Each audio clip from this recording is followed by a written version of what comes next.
उत्तराखंड की खबरें आप देख रहे हैं दमदार उत्तराखंड एक्सप्रेस में। नमस्कार, आपके साथ मैं हूं कंचन डोगरा और आइए सबसे बड़ी खबर आपको इस समय की बताते हैं, जो कि बेहद दर्दनाक खबर है। टिहरी से एक खबर आई है, जहां पर घनसाली ब्लॉक में एक दर्दनाक हादसा हो गया है।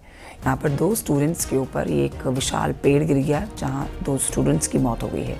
ये घटना उस समय हुई है जब दोनों स्टूडेंट्स स्कूल से छुट्टी होने के बाद घर की ओर लौट रहे थे। रास्ते में ही ये चीड़ का पेड़, आप देखिए, विशाल पेड़ इन बच्चों के ऊपर गिर गया। स्टूडेंट्स की उम्र महज 16 साल और 14 साल है।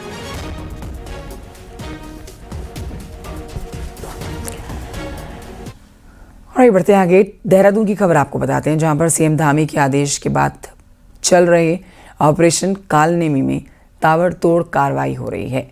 दूसरे दिन भी देहरादून में कई फर्जी और ढोंगियों को गिरफ्तार किया गया। साधु संतों के वेश में घूम रहे 23 फर्जी बाबाओं को देहरादून पुलिस ने गिरफ्तार किया है।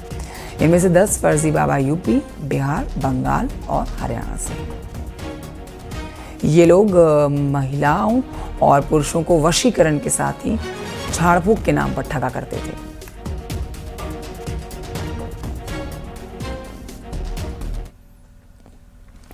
हरिद्वार पुलिस ने ऑपरेशन कालनेमी के तहत बड़ी कार्रवाई की और धार्मिक चोला ओढ़कर फर्जीवाड़ा कर रहे बाबाओं के खिलाफ ये कार्रवाई की गई है। 2 दिन में हरिद्वार पुलिस ने 50 लोगों को गिरफ्तार किया। ढोंगी बाबा ये हैं जो लोगों के साथ फर्जीवाड़ा करते थे। इनमें सपेरे हैं, तांत्रिक हैं, पिरान कलियर के आसपास घूमने वाले ढोंगी बाबा शामिल हैं। ऑपरेशन कालनेमी के तहत इन बाबाओं में ना हड़कंप मचा हुआ है।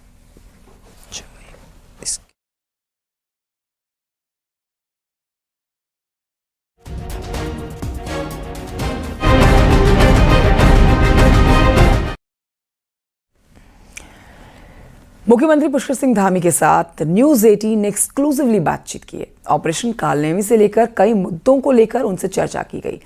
मुख्यमंत्री धामी ने साफ शब्दों में कहा कि पहचान छिपाकर रहने वाले किसी भी शख्स को किसी भी कीमत पर बख्शा नहीं जाएगा। साथ ही राज्य में बारिश, चुनाव, जो पंचायत चुनाव होने जा रहे हैं, उस पर सीएम धामी ने कई मुद्दों पर खुलकर बातचीत की। उत्तराखंड के मुख्यमंत्री पुष्कर सिंह धामी ने ऑपरेशन कालनेमी की शुरुआत करने का आदेश दिए हैं। इसका उद्देश्य उस तरीके के बाबाओं को पकड़ना है जो कि भगवा के नाम पर कहीं ना कहीं फ्रॉड कर रहे हैं।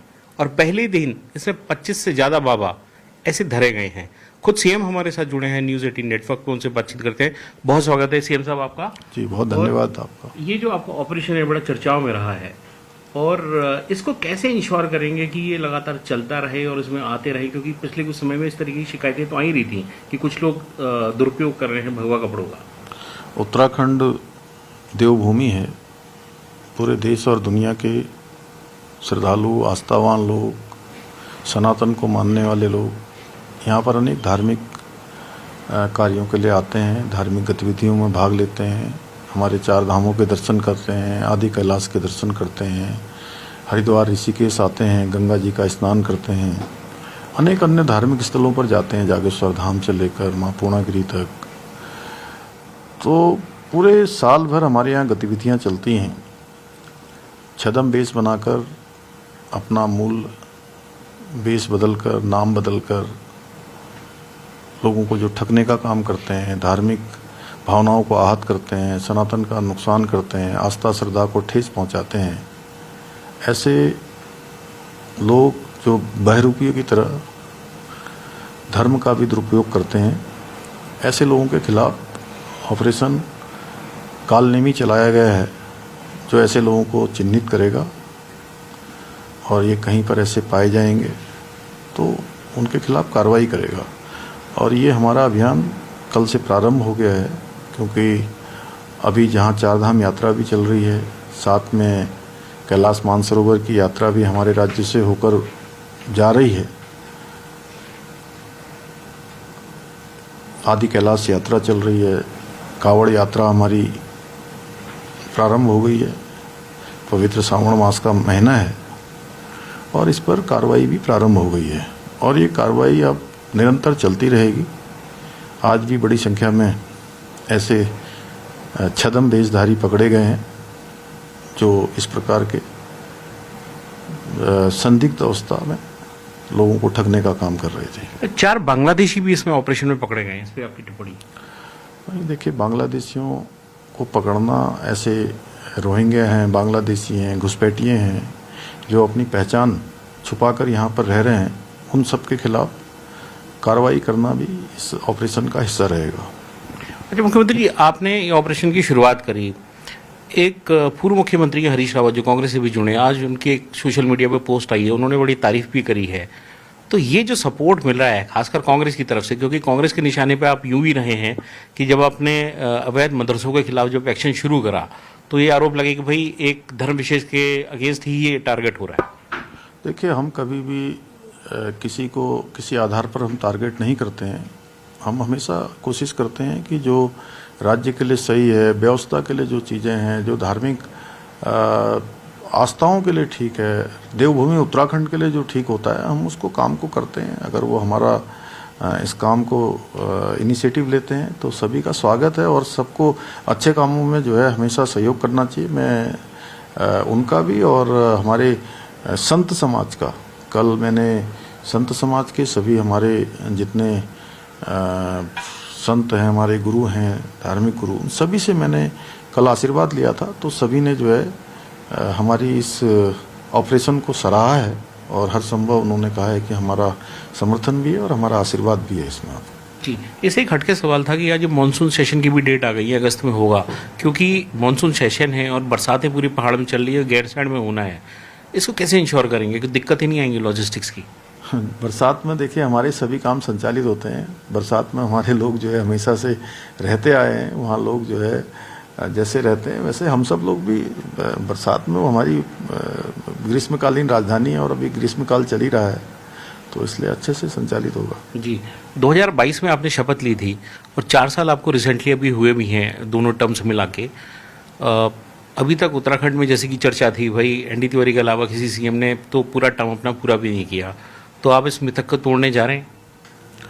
देखिए, मैं कभी भी दिनों पर नहीं जाता, समय पर नहीं जाता। मुझे लगता है कि एक दिन भी काम करने के लिए बहुत होता है। मैं हर दिन का उपयोग ऐसे ही करता हूँ।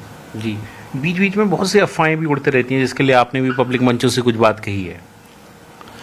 देखिए, मैं कभी भी अफवाहों पर ध्यान नहीं देता हूँ। मैं ईश्वर पर भरोसा करता हूँ, अपने नेतृत्व पर भरोसा करता हूँ और मुझे लगता है कि मैं पूरे उत्तराखंड की जनता के लिए काम कर रहा हूँ। आदरणीय प्रधानमंत्री श्री नरेंद्र मोदी जी के आशीर्वाद से, उनकी प्रेरणा से हमारा प्रयास है कि उत्तराखंड देश का श्रेष्ठ राज्य बने। ये हमारा विकल्प रहित संकल्प है। उस संकल्प को हम लोग बिल्कुल सिद्धि तक पहुँचाएंगे। और प्रधानमंत्री जी के शब्दों में कहूँ तो उनका बाबा केदार के धाम से, उनके मुख से निकले हुए शब्द कि ये दशक उत्तराखंड का दशक होगा। इन 10 सालों में उत्तराखंड देश का श्रेष्ठ राज्य बनेगा और समस्त उत्तराखंड वासियों के आशीर्वाद से ये दशक उत्तराखंड का होगा। हर क्षेत्र में उत्तराखंड आगे बढ़ेगा। भ्रष्टाचार एक बड़ी समस्या थी, उस पर हमने पहली बार राज्य स्थापना के बाद पहली बार सख्ती से काम करना प्रारंभ किया है। लोग कहते थे कि छोटी मछलियों को पकड़ा जाता है, बड़ी मछलियां बाहर रहती हैं।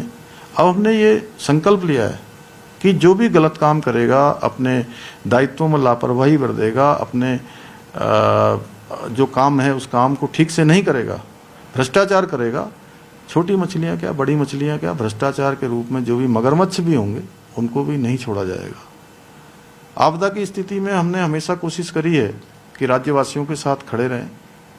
उनके साथ आपदा को रोका तो नहीं जा सकता है, लेकिन आपदा के असर को कम किया जा सकता है।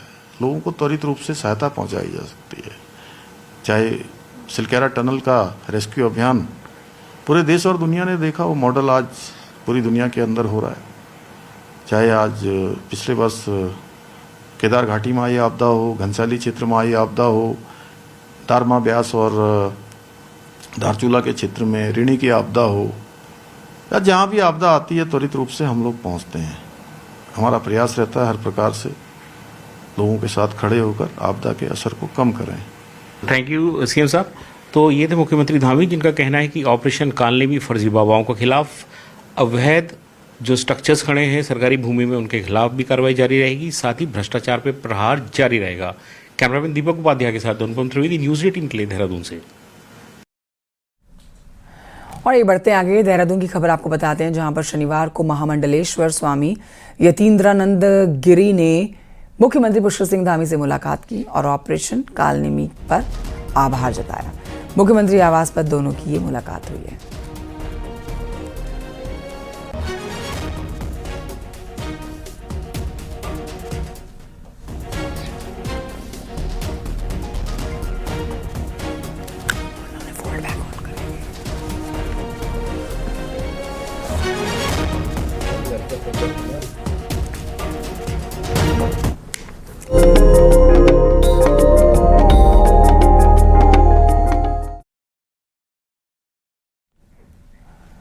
आज से अगले 5 दिन यानी कि 17 जुलाई तक पंचक रहेंगे और जिसका सीधा असर इन 5 दिनों में कांवड़ उठाने और यात्रा करने पर होगा। मान्यता है कि पंचक के दौरान कांवड़ को लेकर जाना अशुभ होता है, क्योंकि हिंदू ग्रंथों और पुराणों में पंचक अशुभ होते हैं। कांवड़ यात्रा पवित्र होती है, इसलिए कांवड़ यात्रा में पंचक में कांवड़ उठाना निषेध बताया गया है। यही कारण है कि 11 जुलाई से शुरू हुई कांवड़ यात्रा में धार्मिक मान्यताओं को मानने वाले पंचक खत्म होने के बाद ही बड़ी संख्या में कांवड़ लेकर जाएंगे।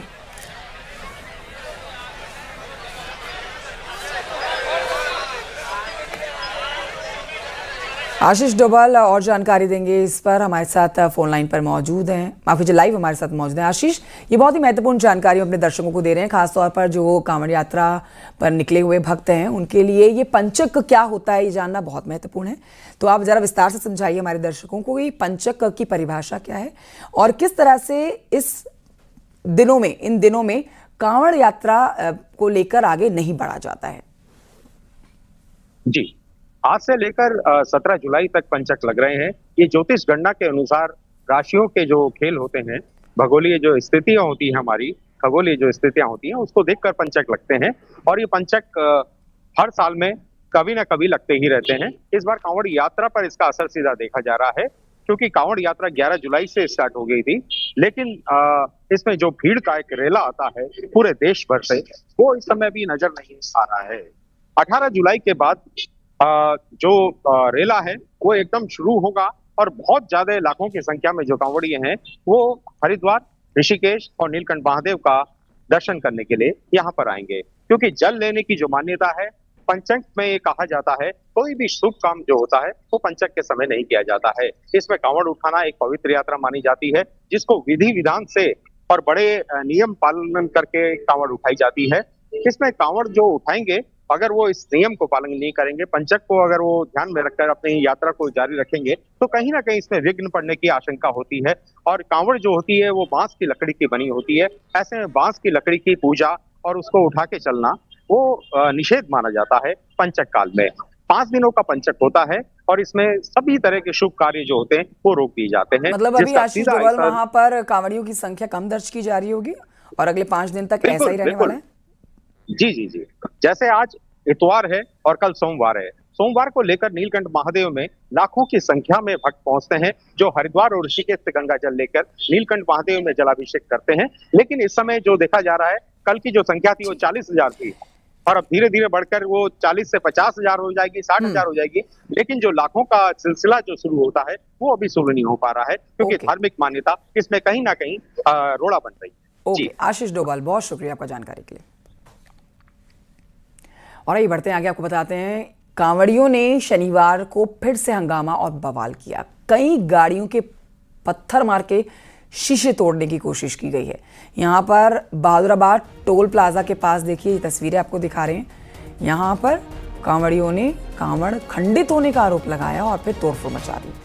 पहले एक कार में तोड़फोड़ की, लाठी डंडों से कार के शीशे तोड़े गए, कार को नुकसान पहुंचाया गया। उसके बाद वहां से गुजर रही रोडवेज की बस को भी निशाना बना डाला। पत्थर मारे गए हैं बस पर, बस सवार यात्रियों को भी पीटा गया है।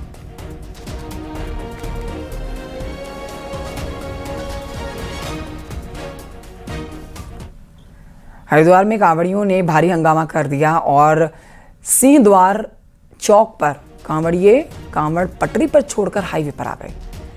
हाईवे पर ही चलने की जिद करने लगे। यही नहीं, कई कांवड़िए तो पुलिस के साथ भिड़ते हुए भी नजर आए। काफ़ी देर तक ये हंगामा होता रहा और फिर पुलिस ने मामले को शांत करवाया। लाठी तो नहीं फटकारी गई सिंह द्वार पर, क्योंकि हमारा मुख्य फोकस इस समय था कि जो पैदल यात्रीगण हैं, कांवड़ यात्रीगण, वो कांवड़ पटरी को फॉलो करें। उसमें सिंह द्वार में ये स्थिति आई थी कि उनके द्वारा कांवड़ मार्ग को फॉलो करने से मना किया जा रहा था, तो मान मनोबल के बाद उनको मनाया गया और फिर उनके द्वारा अपने आप को वापस कांवड़ पटरी पर ही वो लोग वहाँ से चले गए। चंपावत से बड़ी खबर आ रही है इस समय, जहां पर पुलिस ने अब तक की सबसे बड़ी ड्रग्स की खेप पकड़ ली है। 10 करोड़ की ड्रग्स के साथ ही एक महिला को गिरफ्तार किया गया है। पिथौरागढ़ और चंपावत पुलिस ने जॉइंट ऑपरेशन चलाया, जिसके बाद बनबसा में नेपाल बॉर्डर के पास में ड्रग्स के साथ ये महिला गिरफ्तार हुई है।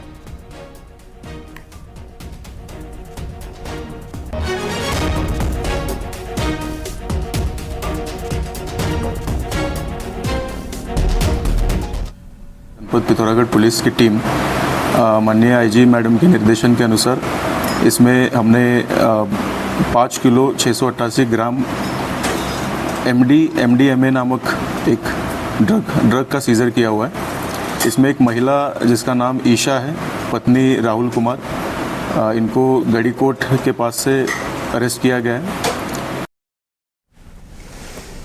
उत्तराखंड विधानसभा का मॉनसून सेशन गैरसैंण में तय किया गया है और ऐसे में बीजेपी और कांग्रेस के बीच में सवाल जवाब पर सियासत शुरू हो गई है। कांग्रेस संसदीय कार्य मंत्री तय नहीं हो पा रहे हैं, सवाल उठा रहे हैं और बीजेपी कह रही है कि सवाल उठाने वाले खुद सवाल उठाने के काबिल ही नहीं है। रिपोर्ट देखिए।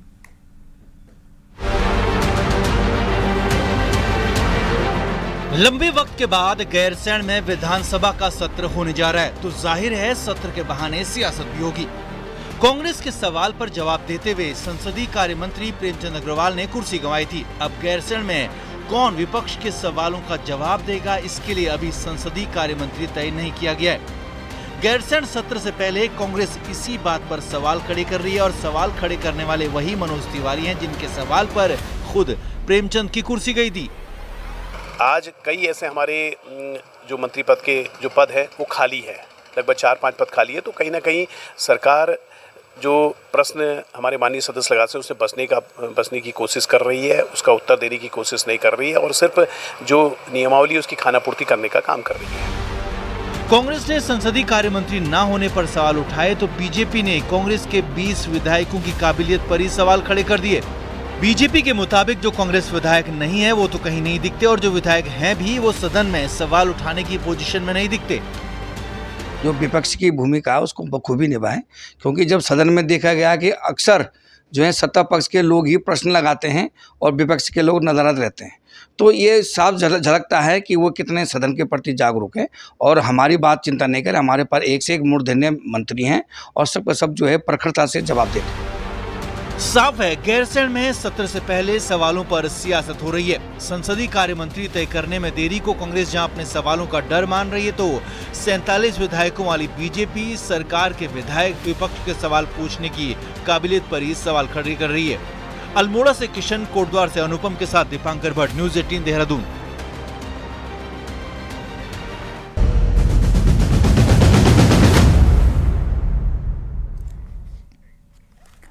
उत्तरकाशी में कई पंचायत सीटों पर ग्रामीणों ने निर्विरोध प्रत्याशी चुने हैं। यहां डुंडा प्रखंड में बगियाल खेत, नंगल, वाण, जिनेत के साथ कई गांव ऐसे हैं जिन्होंने निर्विरोध ग्राम प्रधान को चुन लिया और एकता की मिसाल दी।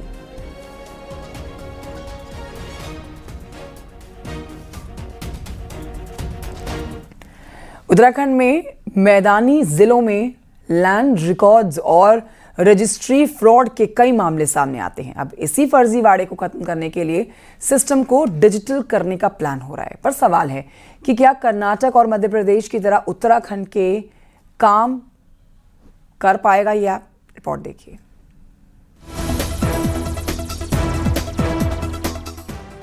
उत्तराखंड के मैदानी जिले और बड़े शहरों में जमीन में गोलमाल और एक जमीन की अलग अलग रजिस्ट्री के कई मामले सामने आते हैं।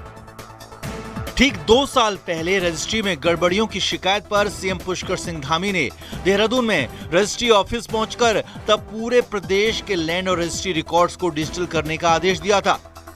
सीएम के आदेश पर इस काम पर अब फाइनेंस डिपार्टमेंट आगे बढ़ रहा है। पूरे प्रदेश में एक एक जमीन को सही तरह से चिन्हित करने का काम आसान नहीं है और ऊपर से हर जमीन का पूरा रिकॉर्ड एक क्लिक पे मिल जाए ये भी आसान नहीं। उसमें कई सारे अच्छे सुझाव हैं जिससे कि आगे फ्यूचर में रजिस्ट्री से संबंधित कई सारी समस्याओं को दूर किया जा सकता है। इसलिए हमने उसके रिकमेंडेशंस को देखा और देखने के बाद हमने कहा है कि कौन से ऐसे चीज़ें हैं, सुझाव हैं जिसको कि तुरंत लागू किया जा सकता है और कौन से में थोड़ा समय लग सकता है, उसके लिए भी क्या स्ट्रेटजी बनाई जा सकती है। उत्तराखंड में हर साल जमीनों की रजिस्ट्री से 3000 करोड़ रुपए की इनकम होती है। आईजी स्टैम्प सोनिका के मुताबिक पूरे सिस्टम को डिजिटल करना चैलेंज है लेकिन असंभव नहीं, जबकि कर्नाटक और मध्य प्रदेश जमीनों के रिकॉर्ड्स का फुल प्रूफ सिस्टम तैयार कर चुके हैं।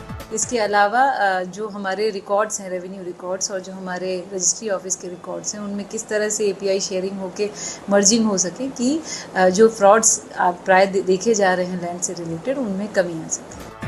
ज्यादा पुरानी बात नहीं है जब उत्तराखंड सरकार का आईटी सिस्टम पूरी तरह हैक हो गया था और डेटा रिकवर करना चुनौती बन गया था। ऐसे में लैंड और रजिस्ट्री रिकॉर्ड्स को मेंटेन करने का काम आसान नहीं दिखता, पर अगर ऐसा हुआ तो कई लोग लैंड और रजिस्ट्री फ्रॉड से बच सकेंगे। देहरादून से न्यूज़ 18 के लिए दीपांकर भट्ट की रिपोर्ट।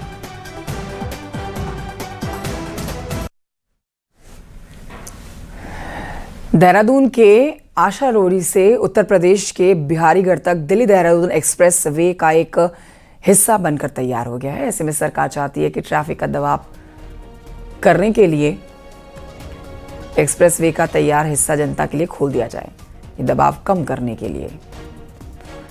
इसी को लेकर प्रमुख सचिव आर.के. सुधांशु ने NHAI के अधिकारियों से भी आग्रह किया है। बहुत राहत मिलेगी, बहुत ट्रैफिक रहता है। देखिए बड़ी बड़ी कितनी कमर्शियल गाड़ियाँ चल रही है, सीधी लाइन है और बनी हुई इसलिए ही है ये कि जिससे फ़ायदा हो, टाइम भी बचेगा और ठीक है समय बचेगा लोगों का, ट्रैफिक से बचेंगे लोग बाग, तो फ़ायदे तो हो गई। सहूलियत होगी, आम जनता को सुविधा मिलेगी, बढ़िया, कोई दिक्कत नहीं है। भीड़ बहुत ज़्यादा हो रही है यहाँ, कांवड़ यात्रा भी है तो और ज़्यादा रश होगा। हाँ, और ज़्यादा भीड़ हो कांवड़ यात्रा में। कोटद्वार के काशीरामपुर में खोह नदी में भू कटाव हो रहा है, जिसकी वजह से कई परिवार इन दिनों बेघर हो चुके हैं। नदी के तेज बहाव के चलते लगातार हो रहे कटाव के डर के कारण कई परिवार अपने घरों को छोड़कर किराए के मकान में रहने को मजबूर हो गए हैं। हमारे पहले प्रार के साल घर बह गए थे, सारे कुछ सामान वामान सारा बह गया था। अब थोड़ा बहुत जोड़ जोड़ कर ये अपने ये घर बनाए हैं और हमने किराए में कमरा लिया है। अब उसमें सास बहू ने 4000 में कमरा है, 4-4 में 2 कमरे हैं। समस्या यही आ रही है कि नदी के किनारे पे घर है और दिहाड़ी मजदूरी कर करके बनाया है और रात को भी डर लगा रहता है कि रात को अगर पानी आ गया तो फिर कहाँ बच्चों को लेकर जाएंगे, भाई यही डर लगा रहता है। बरसात में यही 3-4 महीने बड़ा डर लगा रहता है। उत्तराखंड में सरकारी राशन की दुकान के काम से अब लोग बचने लगे हैं। देहरादून की बात की जाए तो हालात तो ये हो गए हैं कि 23 दुकानें आज तक खाली पड़ी हैं, जबकि नए टेंडर डाले गए तो 7 दुकानों के लिए आवेदन नहीं मिले। हालांकि ग्राम इलाकों में अभी भी राशन के लिए लाइन लग जाती है, लेकिन शहरी इलाकों में लोग राशन की दुकान नहीं खोलना चाहते। जानकार मानते हैं कि इसके पीछे वजह ट्रांसपेरेंसी हो सकती है।